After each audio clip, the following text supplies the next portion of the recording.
And welcome back in, folks. Another edition of the Calling It How I See It Sports Podcast. I'm your host, Blake Terrence, here with you live on Twitter X as we do another space on a Royals off day. It's been kind of a convenient schedule to have these off days on the Mondays in June. Next Monday, the 30th, is the only Monday they'll play the game in June. Going to be joined by Alex Duvall, formerly of Royals Farm Report, guy I was had the pleasure of going to high school with, a year ahead of me. So he and I got our sports talk going long ago, and wrote a few articles together over the years as we went through our college careers, and now we've both gotten a little busy in our professional lives. But really excited to be joined by him, and just here in a few minutes, as we're going to talk a variety of topics. We've got talk a lot about the promotion of Carter Jensen to Omaha and what that could do for the Royals' future. I think he's under the radar, one of the key pieces. I've been kind of keeping my eye on him all year. I got to see him hit pretty well when I visited Springfield, where I went to film Jack Caglione's at bats before he moved up to Omaha very briefly. And I think Jensen could be one of the big keys to the Royals having more wiggle room next year in terms of upgrading their offense.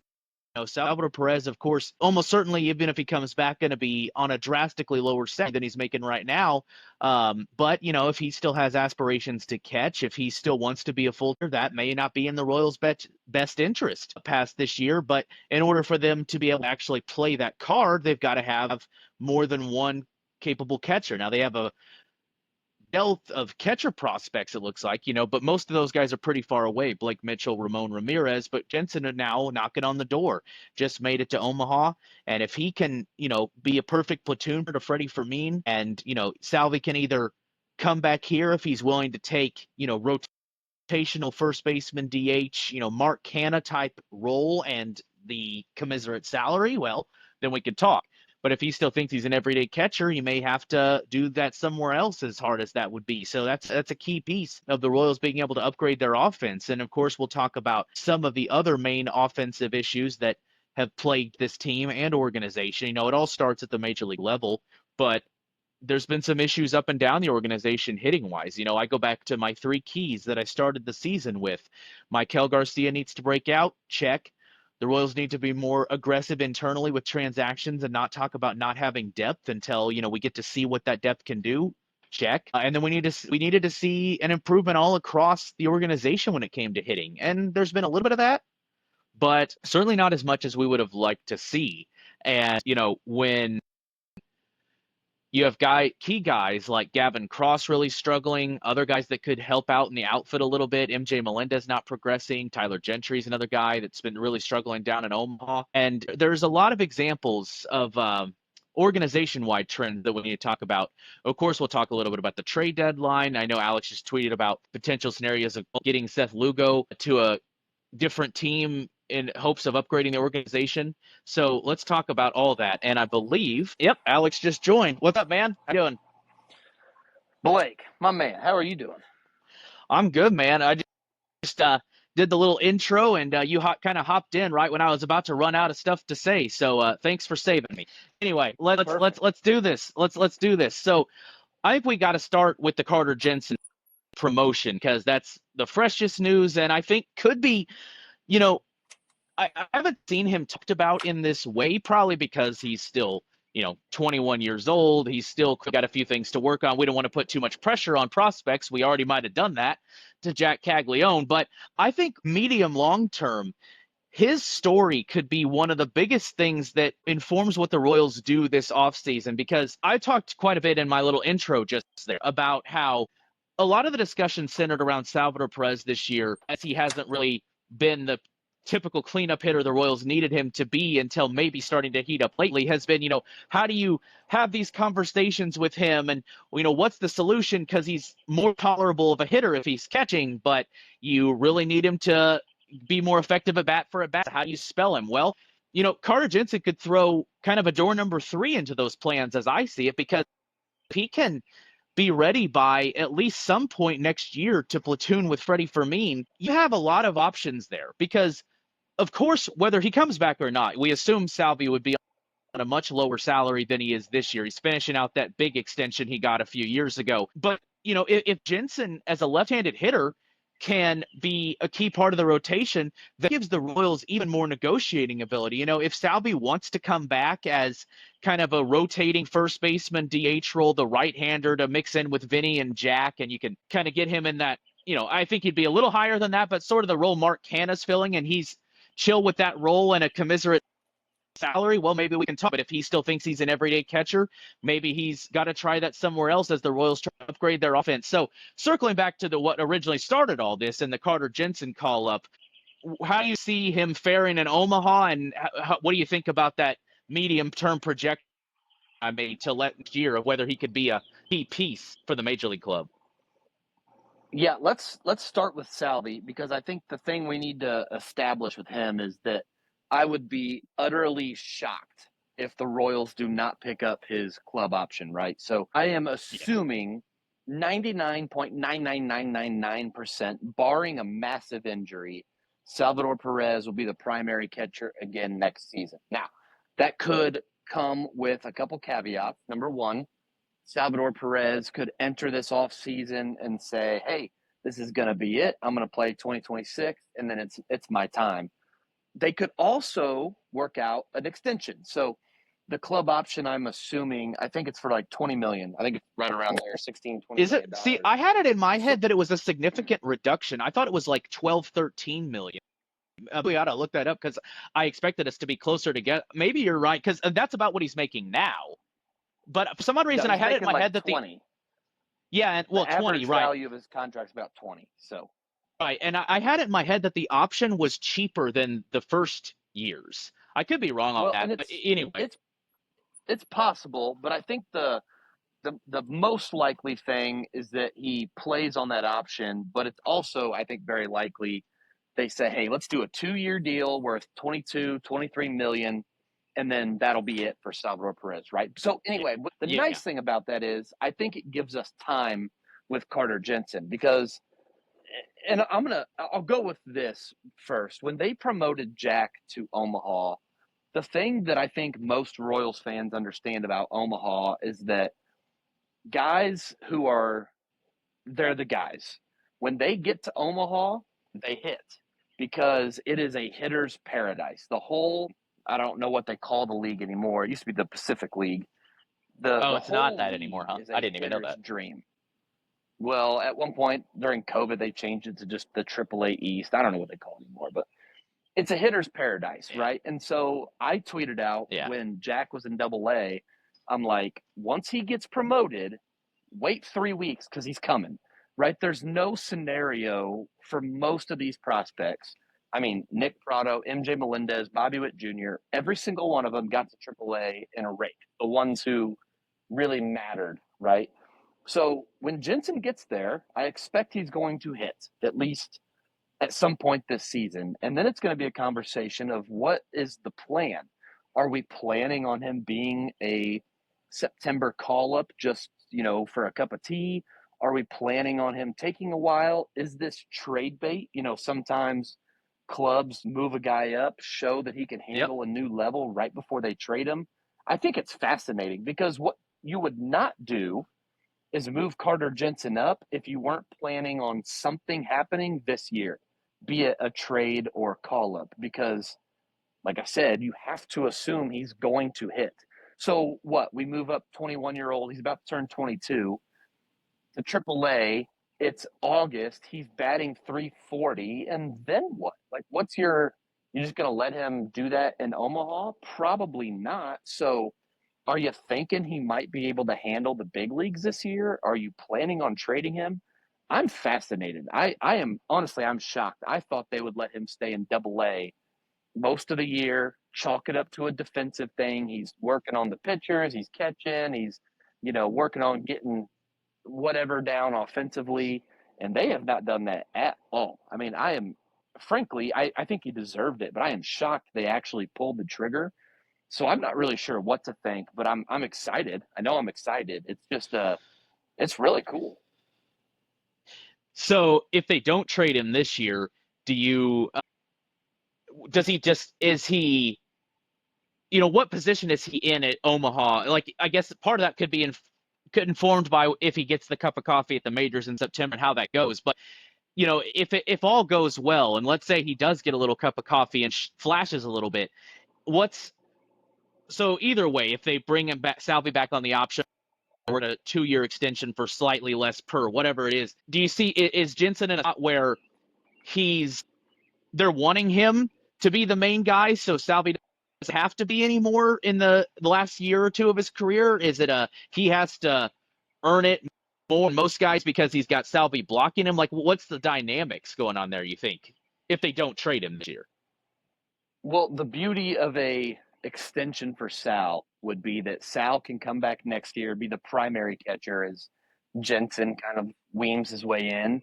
And then in 27, you have again, in 2027, he's going to be 23 years old. So it's not like he has to be a full-time guy at that point in his career. So you have a nice platoon, righty lefty, one can DH, one can play first base. And then, by 2028, as Jensen is 24 years old and moving into the prime of his career, if Salvi's gone, then maybe it's a Jensen and Fermin situation, right? But every report that I have seen on Carter Jensen about him defensively, it gets better every time you ask, right? So early in his career, when he was in Arizona and Colombia, it was like, well, there are some pieces here. He's working hard, but maybe.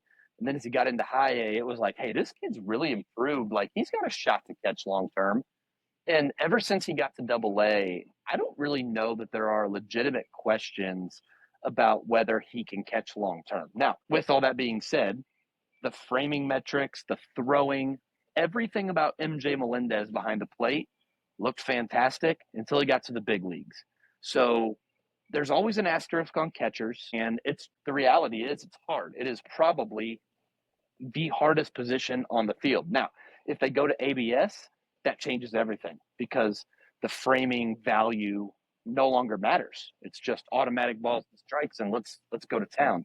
But every single person I've ever talked to about Carter Jensen, if you stacked up those conversations on a timeline, those conversations get more and more positive as time goes on, which tells me the development is working. The Royals are successfully developing the player, but also knowing Carter a little bit, having interviewed him before and coached against him, he just works his tail off. I mean, it's obvious, right? You can see guys who put in the extra work, who are doing their due diligence and their pregame work. And I think Jensen's one of those guys where if you're going to bet on somebody, he's the type of high character, high work ethic guy that you would want to bet your money on.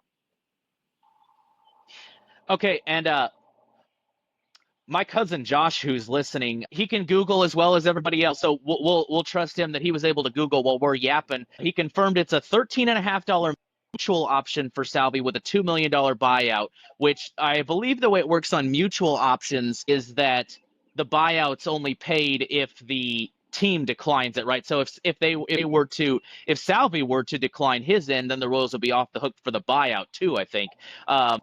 So and I also want to throw in the nugget there too. I was literally thinking ABS as you were talking about, what Jensen's future might be, and I also think you could throw that in for Salvador Perez too, because the one part of his defensive game has never been up to par with his blocking and throwing is his framing, and if that arrives next year or the year after, it could prolong his career a little bit too. Just a real quick last thing on that before we move on to the half-season mark pulse check. Do you still see Salvi being, like, if you call him the primary catcher, that's obviously it's still a lesser workload than it seems though that you're not bought into the notion that most people seem to be at this point, which is that he needs to play less to make his bat more effective, whether that's this year or beyond as he ages. You still see him as a guy that should be in the lineup most of the time, regardless of what position he's playing. I mean, you wouldn't be okay with him as the primary catcher if you didn't think that, is what I'm thinking. Am I right? Yeah, and I think it's circumstantial. I think the issue you fall into with the Royals is who else, right? I mean, They've tried everything. They've brought up John Rave, and I like Nick Lofton a lot. He hasn't been great. I mean, certainly not a savior. And there's nobody left in Omaha that I think provides like a significant upgrade. I mean, the best hitter on that team is Cam Devaney, and he's 27 or 28, so it's not like he's a prospect. Kevin Biggio's hitting well, but we've already seen what that looks like at the big league level. So my question for Salvador Perez is, okay, would it be better for Salvador Perez to play less? Probably. Would it be better for the Royals? I think objectively, no. I think getting 80% of whatever Salvi has left is better than 100% of whoever you're going to throw in there. You know, Luke Maley was really good for a few weeks, and if you wanted to try that again, whatever, but it's not going to last, right? So the question I have is, you know, does it matter if Salvi plays every game? I don't know that it does, because every other offensive option they've run out there is just not up to snuff. Yep. All right, so Tampa Bay series, they'll be at the half point of the season. They'll be at exactly 81 games. They would have to sweep Tampa, which would be a hell of an accomplishment the way they've been playing, to be over 500 at the halfway point. Now, of course, they're still within a series of a playoff spot, but that's also because the playoff picture has been expanded. So we'll get into I'll ask you more nuanced questions here in a second. But right now, do you feel contender or pretender? I think anytime you have a top 3 pitching staff in the league and an MVP candidate, you are a contender. Now, at what level, I don't know. We saw them against the Yankees, right? And they got absolutely obliterated.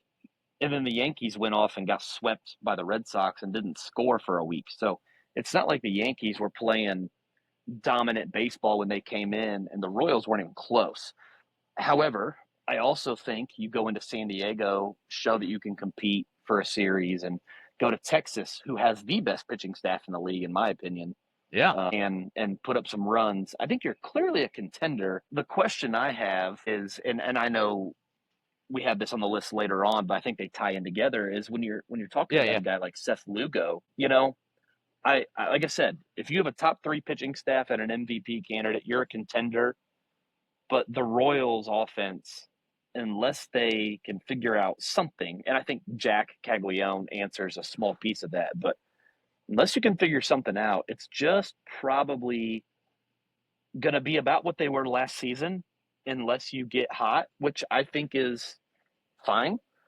But you're in a really, I think for the first time, the organization is in a very stable position to where, let's say last year, when they were talking about trading Seth Lugo, there are people who brought that up.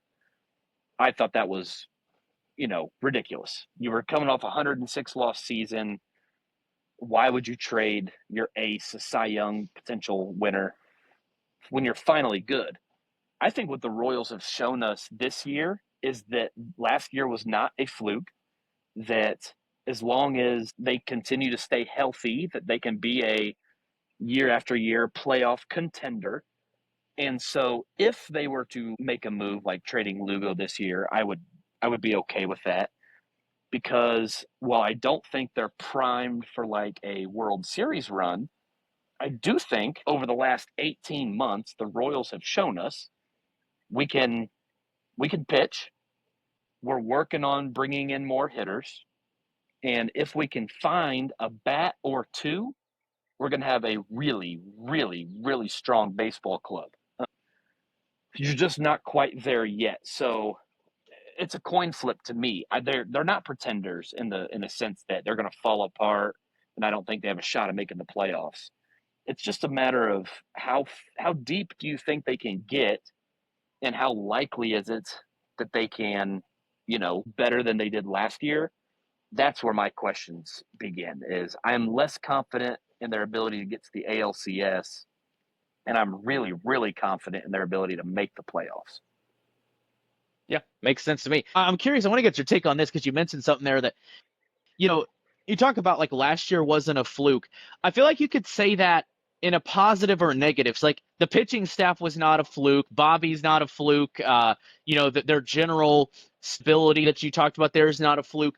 But I also think that there's like other things that you could say that about, like that's not a fluke, or that like we should have more from like the self-reflection angle. I've said that like I don't view it as like a major indictment, but I do think that there's some accountability that could be taken just in terms of like I said, self-reflection off from the front office's part, that maybe it's also not a fluke, or maybe it was a bit of a fluke, however you want to put it. Like, I think there's something to saying that they could have done more to anticipate that, it's not a fluke that when you dramatically outperform, you know, your baselines with runners in scoring position, and so you score an outsized amount of runs. Like, I guess what I'm saying is regression and standard deviations remain undefeated. And I do think like I don't know how much could have been done in one offseason, so it's really not about bemoaning anything they did or didn't do this offseason, but like, now that you kind of brought us down this road, what do you see there? Because I think there could be some lessons to be learned too, that like, you don't want to try to defy logic where, when again, like, you probably were last year might have painted a rosier picture of the offense, for example, than should have been seen. Yeah, I don't disagree with anything you just said. I think you actually painted a perfect picture of the difficulty of being a GM. Because as you were looking at the roster this year, when you go back and look at free agents and who was available, nobody that was within the Royals' immediate grasp or price range is hitting so well. Like Michael Conforto isn't lighting the world on fire. I mean, most of these guys have not been very good. Santander's been pretty bad, as a matter of fact. Really? Yeah. Like, I mean, that's kind of the thing. And so it's like, all right, which of those guys would have made the difference? Now, if you want to say they should have traded for Taylor Ward, who's been good, like maybe. Yeah. But I also don't blame them for saying, hey, we can trade for Taylor Ward, or we can roll the dice on a combination of Hunter Renfroe, MJ Melendez, John Rave, Kevin Biggio, keep all of our assets, and then just see what happens. And they lost. But I don't, like, even in hindsight, I don't blame them for taking that gamble. Like, I actually think they made the right decision. They lost. That's part of playing the game, is sometimes somebody's got to lose. And so as you evaluate basically the same roster, right now you have a long-term piece in right field versus Hunter Renfroe. But as you evaluate with basically the same team, what is the difference in where you are this mid-season at the trade deadline and where you were last off-season? I think in a lot of ways you are in the exact same spot. It's a little bit of a different angle, but it's the same spot. And so do you, and I know this is what you wanted to get to, do you make a trade? Do you stand pat? Do you add? Do you subtract? What is the answer? And I think the best answer is that all of those options have positives. They all have cons. If JJ Piccolo and company pull the right trigger and have some success, he's going to look like a genius. If they pull a trigger and they're wrong, they're going to look dumb. But I would do one of the aggressive options rather than stand pat, because I think the worst thing you can do is stand pat again. They did it last offseason, right? They traded Singer for India. Basically, you have to look at that as a value swap. Just, we've got pitching, you've got hitting, but they didn't really add or subtract any overall value. I would go for it. Nope. I would either trade Seth Lugo and say, hey, Chris Bubich, Michael Lorenzen, Noah Cameron, you guys got to go get this done. And maybe if Cole Reagans is out, that helps out. And you're going to say, look, Cole's out. He's going to be back next year. We're going to, reload the dice for next season and shoot then. But I would either go all in, trade for Taylor Ward, maybe pick up a reliever, or I would trade an asset and allow a younger player to fill that role this season. But I don't think standing pat is the answer. You're in kind of this gray area between compete in 25. We have some stability. We could compete again in 26. So which one they choose is perfectly fine with me. The only option I don't love is doing nothing. I would definitely be on the side of doing something at the trade deadline. Yeah, so I guess my thing has always been, for the last few weeks anyway, is like, You talked about Lugo there, and I feel like unless you're gonna trade Carlos Estevez, who just signed a multi-year deal, so I'm not sure that's a good idea. I mean, relievers maybe are a separate conversation because you should always be open to trading a reliever if you think you're gonna get surplus value because they don't last very long, yada yada yada. But like, I don't see, like Mark Canna's not bringing back anything of major value. I don't even think Michael Lorenzen would. I mean, the Royals gave up a lefty specialist for Michael Lorenzen last year. Mm-hmm. So, I mean, sure, if they wanted to trade for whoever the next Walter Pennington is in the organization and they can get that for Lorenzen, I guess that's fine. But like it really kind of begins and ends with Lugo as somebody who could really move the needle for me. So I just don't see, like in 23 even, they were able to swing a lot of in 22 and 23 when they were really bad teams. They were now, of course, they were firmly in selling mode, but they were also able to get some key pieces. Like they had a major piece in Chapman and they got Cole Reagans for it. I don't see that sort of thing on the table this year. And also, like, because of what we already talked about of like they're nominally contenders, I don't see, and I always see the window open as long as Bobby Witt Jr. is in town. So I don't see it as a year you leverage the future for. So let's talk about a Lugo trade then. I think you actually mentioned somebody in your tweet earlier, like that you would want him for. I guess to me, that's what it all comes back to is it's like, especially with him having a player option attached to it, that's like, I feel like that can only hurt his trade value because if he pitches well enough that you hope, like, there's no scenario in which, a team views that as a positive, I would think, because if he pitches well, you're going to have to pay him more and he's opting out. Or if he gets hurt or struggles, then you're viewing it as a potential albatross. And so I guess I feel like the best case scenario for the Royals with Seth Lugo being mainly the only piece we're really talking about here is that he pitches well enough but you can offer him the QO and collect a supplemental first round draft pick. So you think there could be a scenario where a team gives you value that exceeds a draft pick next year? Yeah, and I think the Dodgers are the perfect fit. The Dodgers rotation has been not good, and their best player outside of Ohtani is their catcher. I looked this up a minute ago. The top four offensive players in baseball this year have been Aaron Judge, Shohei Ohtani, Cal Raleigh, who's got 30 home runs in Seattle, and then it's Dodgers catcher Will Smith. Now, Will Smith is 30, but he's under they just signed him to an extension through 2033. Yeah, 10 They've years. got him for another. Yeah. And so they're one of the top prospects in all of baseball is Dalton Rushing. Now, Dalton Rushing has been fantastic all the way through the minors, but he's also been a little bit hit and miss at the big league level through 50 plate appearances. And so my thinking is, let's say you offer he's a catcher. Dodgers, he is a catcher. He's 24.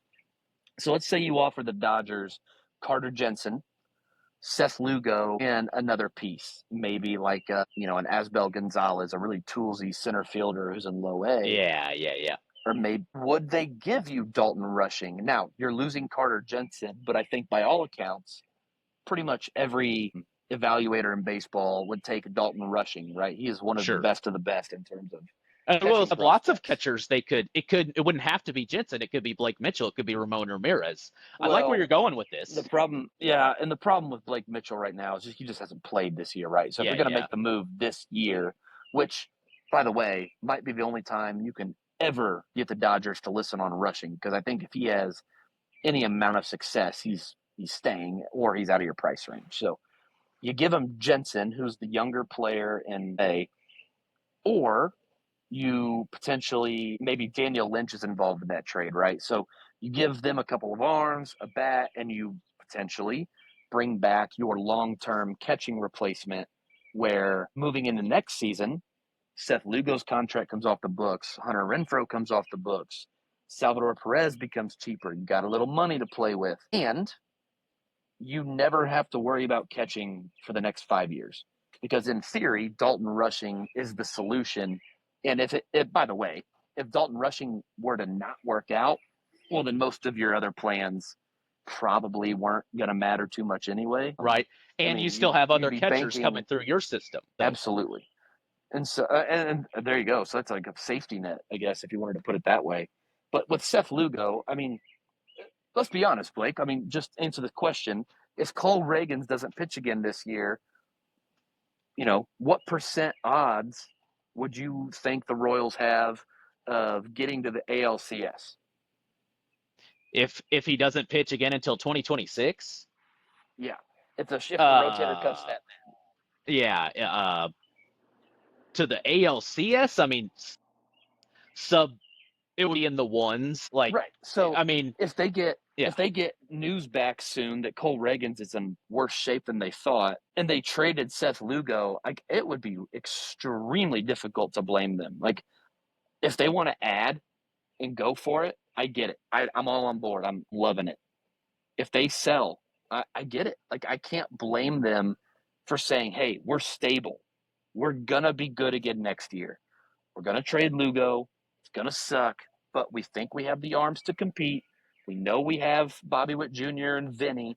Let's make our chances in 26 and 7 and 8 better at the sacrifice of 2025. I think that's a perfectly reasonable stance. Yeah. Is that Dalton Rushing deal kind of a unicorn for you because it kind of matches up so well? Like, the Dodgers don't really, I mean, it's, probably not literally true, but close enough. Like, the Dodgers, they're not going to be worried about the $15 million next year. Like, the Dodgers can have a $15 million albatross and not think twice about it. So, and then the rest of the deal makes a lot of sense. So is that kind of a unicorn deal? And, if they say no to that, then you're chill with the QO and get.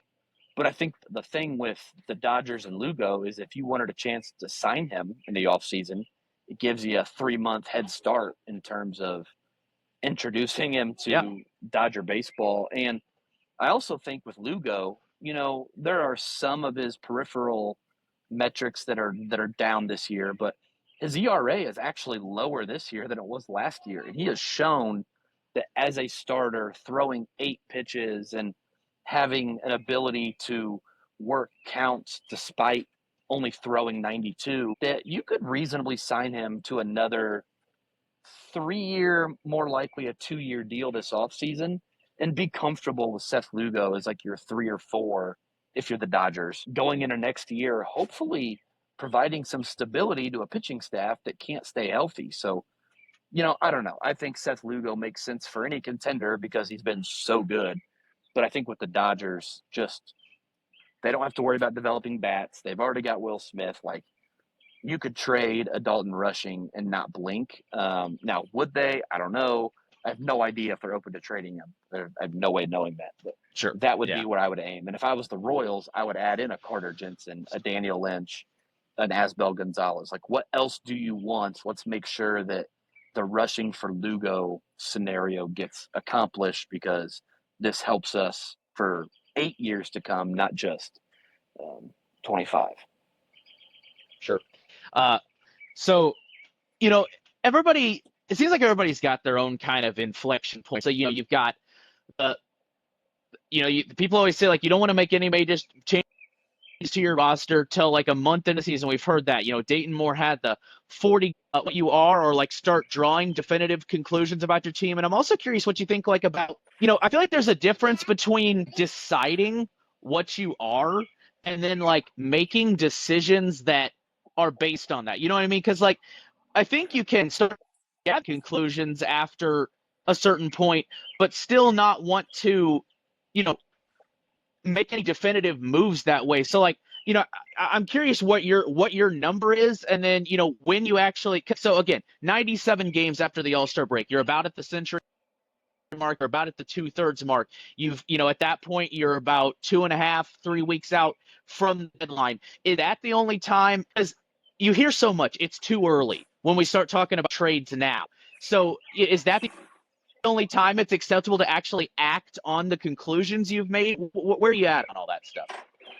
Well, let's add some context to this really quick. So if we were in 2016, I think you can make a pretty reasonable. Now, Mike Moustakas got hurt in 2016, right? So you can make a pretty reasonable conclusion, though, right around the 40-game mark. Hey, we're playing very similar baseball as we did in 2015. And then Moose gets hurt, and maybe you need another 40 games to kind of reevaluate where you're going to be with Chesler Cuthbert and whatever, right? So in a season where you've won a World Series, you were in the World Series the year before, you can figure that out pretty quick. Last year, after you lose 106 games the year before, I think it's perfectly fine at the 110 game mark to go, is this real? Like, are we actually this good? Because I'll tell you, last July, I was waiting for the other shoe to drop. Last August, I was waiting for the other shoe to drop. And then in September, I was sitting there thinking, oh boy, here we go. Vinny gets hurt. It wasn't, it wasn't obvious they were going to make the playoffs there for a while. And it was like, all right, so this is it. And that's the nature of going from 106 losses to the playoffs. Now, we have all of last season, all of this season, and like I said earlier, they're basically the same team.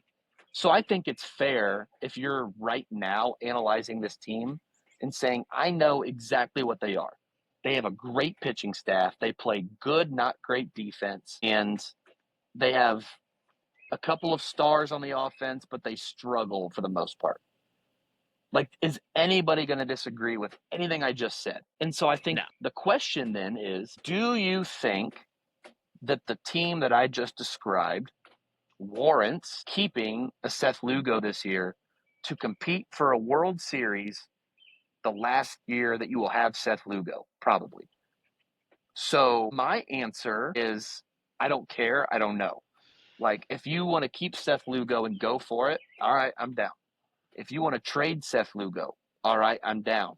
If you want to trade a piece like a Carter Jensen for a young, controllable bat, all right, I'm in. Like, I am in for all those things. The only thing that I think hurts them, and I don't mean to beat a dead horse, is doing nothing.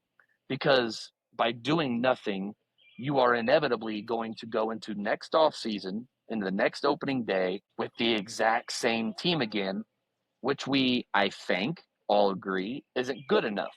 Is it good enough to make the playoffs? Probably. Is it good enough to win the World Series?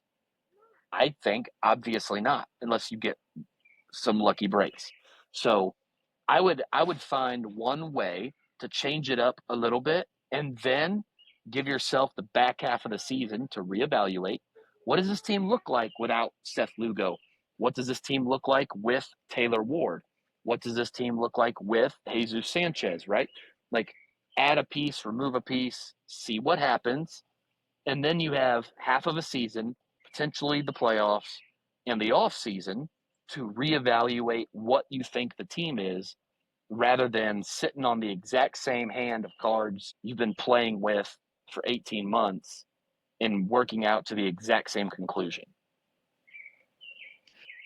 Talking to Alex Duvall here on the Calling It How I See It Sports podcast. We're going to wrap up with this. Let's talk a bit about the hitting that all, it all starts at the major league level, but of course it trends down through the whole organization. And so obviously the guy that everybody zeroes in on is Alex Zumwalt, because his fingerprints, are all over this. Like, he came on board right around COVID times when Nick Pratto and MJ Melendez were just really riding the struggle bus, really seemed to right the ship. And I think I don't know exactly, I can't remember exactly when he was on which role, but basically it wouldn't be a stretch to say that the turnaround that those guys enjoyed in the minor leagues is what was his springboard to getting the current major league hitting coach job that he has. So we'll focus on the major league team first. Can you identify can you identify a theme, and does it have Alex Zoom's name on it, of like what's going on with this offense? Or do you see it as more like a case by case thing? Because clearly they have like a systemic offensive issue, but I also sometimes wonder if the way that, minor leagues and the way that just like professional sports work nowadays, and everybody's got their own workout regimen and their own coaches they work with in the off season, I think people have like too high a degree of certainty sometimes on like exactly what the problem is. So what do you make of it? Can you pinpoint a specific problem or a specific problematic voice, or what are you seeing? I actually like Alex Zumwalt quite a bit. I think he's pretty good at what he does. The thing that seems obvious is that the Royals systematically do not put a premium on working the counts, on seeing lots of pitches, working walks as a structure of the offense, right? We know, like I'll use a Chiefs example. We know Andy Reid loves to throw the football. Inevitably, you have to run the ball sometimes, but as a priority in a system of the offense, it is built around the passing game. And Alex Zumwalt's offense is built around contact-oriented hitters who are really good at making end zone contact. And so the best strategy, like I think for Michael Massey is a good example, is, hey, you make lots of contact, so let's swing more and see what happens. Now, Michael Massey was awful this year, and maybe that's not the best example, but with guys like that, it seems to me, I think Bobby Witt Jr. is the most elite example possible of an action player putting the ball in action, right? Okay, so Jack Caglione, Salvador Perez, also top tier examples, where the Royals as a system seem to struggle getting guys to the big leagues successfully is the guy who thrives on taking fringe strikes, taking a couple extra strikes, gambling on the pitcher, not throwing 3 strikes in a row, working some counts, taking their share of walks to then potentially see better pitches and swing at fewer of them.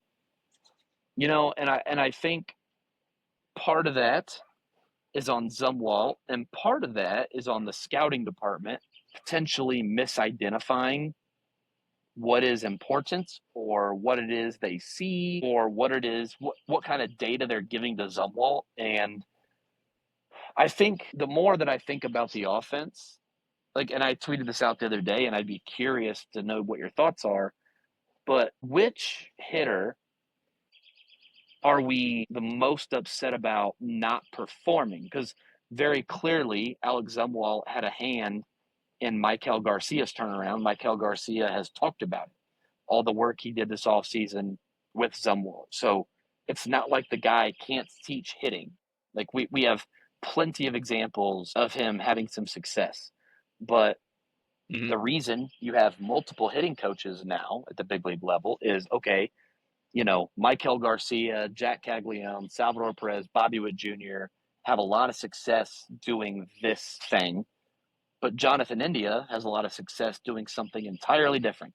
So when you have a guy like Jonathan India or a Nick Prado who has fallen off the face of the earth, like, why are the Royals, and this is the question I keep asking, keep thinking about, why do the Royals struggle so much to help that kind of hitter, the patient hitter, have success versus the Maikel Garcias, Bobby Witt Jr.'s of the world who have had a profound amount of success within the system? Dude, it's not even, you could even like take it to like Carlos Santana. We thought Carlos Santana was finishing his career here in Kansas City because he was awful. And yet he's what, 39 years old now, and he's been like, ever since he left Kansas City, he's been the same guy he's always been. I don't understand it. Yeah, you know, that's funny. Like, he had his career year here, but then outside of that, it was pretty disappointing. So, and I that because I mean, the obvious answer for me to the question you asked is MJ Melendez.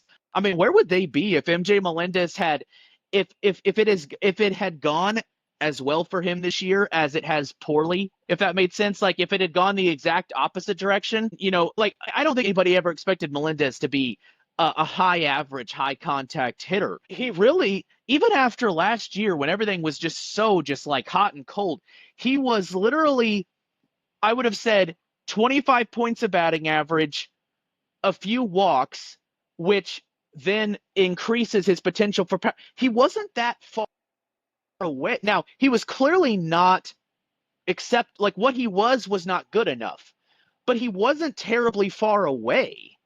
And now he's following the Nick Prado path. I don't get it. I think you make a great point there. When is that what is happening across the whole organization? Because, like, you know, I come back to, I had, I don't know how far back you've listened to any of these pods, but I had a 3 Keys podcast that we did, 3 Keys for the season. And it's like a Jekyll and Hyde, because number 1 was Maikel Garcia. I highlighted Maikel Garcia. He needs to break out. He should be better than this. Well, check. Number 2 was, you know, I got annoyed by the depth stuff last, and that's why Drew Waters and guys like that didn't get a chance. Like, when guys struggle, give other dudes a chance. Like, internal aggressiveness, check. They've literally, I can't think of any stone they've left unturned at this point. But then the third one was, I was a little concerned about the offense, like, and some of the outsized performance with runners in scoring position and stuff. So at the major league level, and really across the whole organization, I wanted to see a more positive trend in the hitting standpoint. And, you know, of course, there have been some bright spots. Carter Jensen's one we already talked about. Jack Hagley made it to the major leagues. Asbel Gonzalez, at the very least, could be like the next Gerard Dyson or something like that. But then Gavin Cross has just been awful. Tyler Gentry's not performing. MJ Melendez, you know, the guys who were a little closer, who theoretically could have helped your outfield, just fallen flat. Is that what's happening throughout the organization? Is that why the hitting overall has been a bit hit or miss throughout the organization? Is just not, you know, because that is the name of the game nowadays, is being patient. Is that what's happening in the organization? Is they're not able to nurture and cultivate more traditional hitters? It's a good question. And I think, you know, the more we know, the more we know. And what we know now is that Tyler Gentry and Gavin Cross don't have the bat speeds anywhere close to being big league ready, right? Like, they're not physically gifted athletes enough. Now, could you argue that some of that is development? I would argue that it's scouting, but surely development comes into play in some respects. But it becomes a, what does the organization value? What does the organization think is important? And how do they teach it? So Gavin Cross is a good example. Now, I will say Gavin Cross was drafted by Dayton Moore. Dayton Moore and Gavin Cross's dad knew each other, and there is some overlap there that feels a little interesting now. But so they draft Gavin Cross. Maybe they thought Gavin But nobody Cross, was shocked that he was a top 10 pick, though, is the other thing, too. Like, no, but there were some, you know, better options available that I think in hindsight that's true. Yeah. were, you know, maybe less obvious then, but you look at it now. Wasn't You go, Zach oh, yeah, Neto no, like 3 picks later in that draft? yes. Was that draft class? Yeah, because that was I think so. 22. 22. Yeah, that makes sense. Yeah. And so, I mean, Yep. I don't know. If they thought Gavin Cross could come in, be a high contact, hit for power because he's big, think about Vinny Pasquantino. Vinny Yeah. Pasquantino still has a great, you know, ability to swing the bat hard, but he also has freaky hands in the zone, right? Like, just very few people can make as much contact as he does. Period. It's not something that you can, in my opinion, reasonably expect to replicate. So when you analyze the draft, and one of the reasons I got so upset with the Blake Mitchell pick is, in my opinion, the scouting department overvalues their opinions, their own opinions, right? At some point, the data is the data. The data suggests that prep right-handed pitchers, high school catchers, and college outfielders tend to be some of the worst picks that you can make early in the draft. Now, are there exceptions? Absolutely, there's exceptions. There's always exceptions to the rule.